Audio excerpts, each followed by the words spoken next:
नमस्कार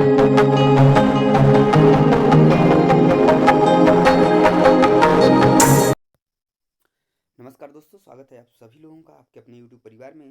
दोस्तों, आज के सेशन में हम लोग करने वाले हैं मैथ पेडागोजी के एक बहुत ही इंपॉर्टेंट टॉपिक जिसका नाम है दोस्तों वैन हेले थ्योरी। जिससे कि दोस्तों निश्चित रूप से आपके सीटेट एग्जाम में क्वेश्चन देखने को मिलता ही मिलता है।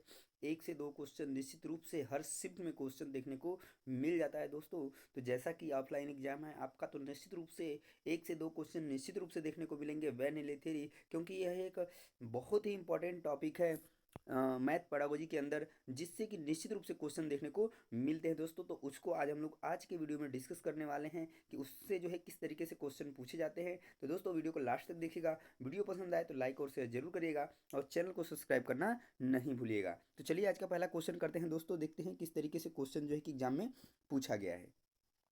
पहला क्वेश्चन रहा दोस्तों आपका कि निम्नलिखित में से किसका नाम ज्यामितीय विकास के एक मॉडल से जुड़ा है जो बच्चों की ज्यामितीय तर्क के स्तरों का वर्णन करता है। जब भी बात दोस्तों ज्यामितीय विकास के मॉडल से आए तो आपको एक ही दिमाग में नेम जो है कि याद रखना है, वैन हेले।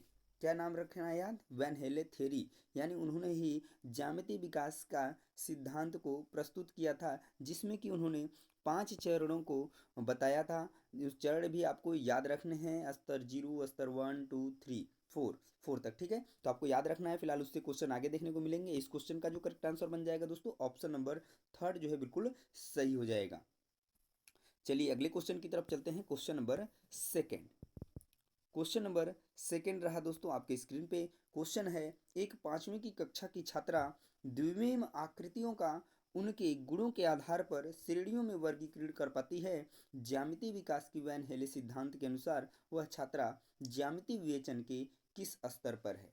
ध्यान से समझिएगा क्या बोला है। द्विविम आकृतियों का उनके गुणों के आधार पर श्रेणियों में वर्गीकरण कर पाती है। तो ये क्या हो जाएगा? विश्लेषण हो जाएगा। कौन सा स्तर होगा दोस्तों? विश्लेषण स्तर पर है। आप लोग याद रखेंगे, उसने विश्लेषण करने के बाद उनके गुणों के आधार पर उनको वर्गीकृत किया है अलग अलग श्रेणियों में।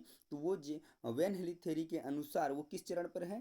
तो विश्लेषण स्तर पर है। आप लोग याद रखेंगे, ठीक है। जो लोग भी ये वीडियोस नहीं देखे हैं इससे पहले, उनके सिद्धांत को नहीं पढ़े हैं, वो जाकर के पीछे वीडियोस में पढ़ लेंगे। चैनल को सब्सक्राइब करने के बाद आप बेल आइकन को भी प्रेस कर लीजिए। जैसे ही वीडियो अपलोड होगी आपके पास नोटिफिकेशन जाएगा, जिससे आप सबसे पहले जुड़ पाएंगे उस वीडियो से।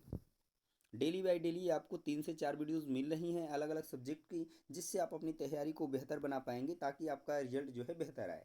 नेक्स्ट क्वेश्चन देखते हैं। वैन हेले के सिद्धांत के अनुसार ज्यामितीय चिंतन के बारे में सही कथनों का चयन कीजिए। तो सिद्धांत के अनुसार कौन कौन से सही जो है कि कथन है? तो दृश्यीकरण एक आधारभूत स्तर है, बिल्कुल बात सही है। सबसे पहले हम चीज़ों को देखना ही शुरू करते हैं, उसके बाद ही बाकी चीज़ें जो है कि होती हैं। निगमन स्तर विश्लेषण स्तर के पहले आता है, तो ये बात गलत है, ठीक है। जबकि विश्लेषण स्तर पहले आता है, निगमन स्तर बाद में आता है। नेक्स्ट है कि संबंध स्तर जो है विश्लेषण स्तर के बाद आता है, तो बिल्कुल बात सही है। विश्लेषण करने के बाद ही हम संबंध क्या है स्थापित करते हैं। तो यहाँ पे ये बात भी सही है, यानी ए और सी बिल्कुल सही है। तो कूट वाले क्वेश्चंस थे, तो यहाँ पर चलिए ऑप्शंस में देख लेते हैं। तो ऑप्शन नंबर थर्ड जो सेकंड जो है बिल्कुल सही हो जाएगा, ए और सी। नेक्स्ट क्वेश्चन देख लेते हैं। Question number 4। क्वेश्चन नंबर 4 है कि निम्नलिखित में से कौन सा वैन हेले के ज्यामितीय तर्क के सिद्धांत का चरण यानी कि स्तर नहीं है? दृश्यीकरण आपका बिल्कुल सही बात है, विश्लेषण भी है, स्वयं सिद्ध भी है, ठीक है। पर मूर्त संचालन ऐसा कोई स्तर नहीं है ज्यामितीय सिद्धांत के अंतर्गत। तो ये आपका करेक्ट आंसर बन जाएगा, क्योंकि पूछा था कि कौन सा स्तर नहीं है, तो ऑप्शन जो सेकेंड है इस क्वेश्चन का राइट आंसर बन जाएगा। नेक्स्ट क्वेश्चन देख लेते हैं दोस्तों। Question number 4। क्वेश्चन नंबर 4 है कि निम्नलिखित में कौन सा वैन हेले द्वारा दिए गए ज्यामितीय विवेचन के स्तरों की विशेषता का लक्षण नहीं है?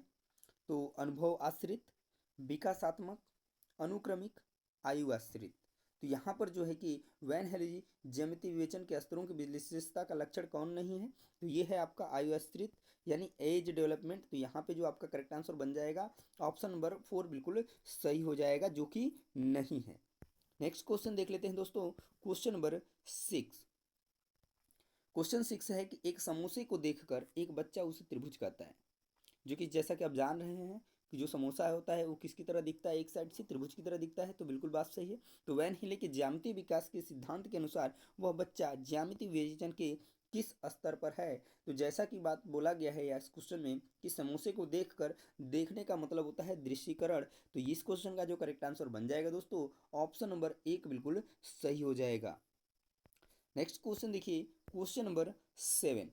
क्वेश्चन नंबर 7 जो है क्या है दोस्तों, तो वैन हेली के स्तर जिस विकास की अवस्था में संकेत करते हैं वह है, तो ज्यामितीय चिंतन, भिन्न, संख्या की संकल्पना, स्थानीय मान। अगर हम बात करते हैं वैन हेली के स्तर की, तो उन्होंने जिस विकास की अवस्था की बात की है, तो उन्होंने ज्यामितीय विकास की अवस्था की बात की है, उनके बारे में बताया है, ज्यामिति के विषय के बारे में बताया है, उनके स्तर के बारे में बताया है संबंध स्थापित करने के लिए। तो यहाँ पे जो करेक्ट आंसर बनेगा ऑप्शन नंबर ए बिल्कुल सही हो जाएगा। नेक्स्ट क्वेश्चन देखते हैं दोस्तों, क्वेश्चन नंबर 8। क्वेश्चन नंबर 8 आपका क्या है, ध्यान से पढ़िए क्वेश्चन को, आंसर दीजिए। क्वेश्चन है कि विद्यार्थियों से ऊर्ध्वाधर सम्मुख कोणों के मध्य संबंध स्थापित करने के लिए कहा जाता है। वह कई आकृतियां खींचते हैं, कोणों को मापते हैं और यह देखते हैं कि ऊर्ध्वाधर सम्मुख कोण समान हैं। तो इस केस में वैन हेले विचार के अनुसार विद्यार्थी किस स्तर पर हैं, निगमन स्तर पर हैं, चाक्षुषीकरण स्तर पर हैं, विश्लेषणात्मक स्तर पर हैं, अनौपचारिक निगमन स्तर पर हैं। तो यहाँ पे जो बच्चे हैं किस स्तर पे हैं, तो अनौपचारिक निगमन स्तर पे हैं। ये इस क्वेश्चन का करेक्ट आंसर हो जाएगा। नेक्स्ट क्वेश्चन देख लेते हैं, क्वेश्चन नंबर 9। क्वेश्चन नंबर 9 है दोस्तों कि प्राथमिक स्तर के बच्चे दी गई आकृतियों को उनकी दिखावट के आधार पर वर्गीकृत करने के योग्य हैं। हिले के अनुसार वह ज्यामिति के किस स्तर पर है, अनौपचारिक निगमन स्तर, औपचारिक निगमन स्तर, मानसिक चित्रण स्तर, विश्लेषणात्मक स्तर। तो प्राथमिक स्तर की बात की गई है और आकृतियों को उनकी दिखावट के आधार पर, तो इसका जो करेक्ट आंसर बन जाएगा ऑप्शन नंबर सी हो जाएगा, यानी मानसिक चित्रण या चाक्षुषीकरण आप इसको कह सकते हैं, दृश्यीकरण भी कहते हैं। तो आप लोग याद रखेंगे इन सभी बातों को, क्योंकि अलग अलग क्वेश्चंस में अलग अलग जो है कि वर्ड जो है यूज कर सकता है, तो आपको ध्यान देना है कि एक ही बात को बोला गया है। नेक्स्ट क्वेश्चन देख लेते हैं, क्वेश्चन नंबर 10। क्वेश्चन नंबर 10 है कि वेन हिले की ज्यामितीय स्तर के अनुसार जो विद्यार्थी आकृतियों को दिखावट अनुसार वर्गीकृत और वर्गीकृत कर सकते हैं वह है। तो जैसा कि आपने पहले क्वेश्चन में पढ़ा है, वह एक क्वेश्चन में आपने पढ़ा है कि जो हमारा जिसको हम बोलते हैं दिखावट यानी दृश्यीकरण क्या है, एक आधारभूत स्तर है। तो बिल्कुल बात सही है, आधारभूत है यानी कि जीरो लेवल की बात की जा रही है चाक्षुषीकरण को। तो यहाँ पे करेक्ट आंसर क्या बन जाएगा, ऑप्शन नंबर 4 बिल्कुल सही हो जाएगा। ठीक है, नेक्स्ट क्वेश्चन देखते हैं दोस्तों, क्वेश्चन नंबर 11।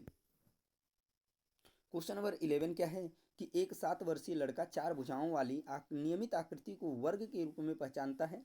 वैन हेली के अनुसार वे ज्यामितीय विचार की किस स्थिति में है, तो उसने पहले देखा, देखने के बाद उसने विश्लेषण किया। ठीक है, तो विश्लेषण के बाद वो क्या कर लेता है कि उन दोनों में संबंध जो है कि स्थापित कर पाता है। तो इस क्वेश्चन का जो करेक्ट आंसर क्या बन जाएगा दोस्तों, तो ऑप्शन नंबर बी बिल्कुल सही हो जाएगा, यानी कि नियमित आकृति को वर्ग के रूप में पहचानता है। ठीक है, तो यहाँ पे करेक्ट आंसर क्या बनेगा, ऑप्शन नंबर बी बिल्कुल सही हो जाएगा दोस्तों। नेक्स्ट क्वेश्चन देख लेते हैं। ठीक, आगे देखिए क्वेश्चन नंबर 12।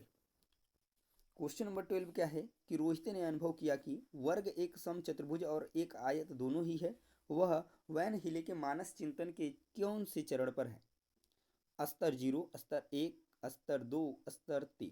तो देखिए सम चतुर्भुज और एक आयत यानी दोनों में क्या कर दिया उसने, संबंध स्थापित कर दिया। तो ये किस स्तर पे हो जाएगा, ऑप्शन नंबर थर्ड पे हो जाएगा, यानी स्तर 2 पे हो जाएगा। तो दोस्तों ये थे वैन हेले से कुछ बहुत ही महत्वपूर्ण क्वेश्चंस जो कि एग्जाम में पूछे जा चुके थे। इसी तरीके के और भी पार्टिकुलर वीडियोस देखने के लिए जो कि इंपॉर्टेंट टॉपिक्स हैं, जैसे कि हो गया ले वैगोत्स्की हो गया, जीन पियाजे हो गया, कोहलबर्ग हो गया, इस तरीके अलग अलग जो टॉपिक्स हैं उनसे जो क्वेश्चंस पूछे गए हैं उनको अलग अलग वीडियोस में देखने के लिए दोस्तों चैनल को सब्सक्राइब करना नहीं भूलिएगा। और बाकी सभी सब्जेक्ट्स के भी पेडागोजी और प्लस कंटेंट वाले वीडियोस आपको अलग अलग मिलते हैं, तो आपका जो है कि अच्छे तरीके से तैयारी हो पाता है। इस सभी वीडियोस के लिए दोस्तों चैनल को सब्सक्राइब करना नहीं भूलिएगा और बेल आइकन को भी प्रेस जरूर कर लीजिएगा। तो बोलते हैं दोस्तों एक इंपॉर्टेंट टॉपिक के साथ अगले वीडियो में, तब तक के लिए जय हिंद।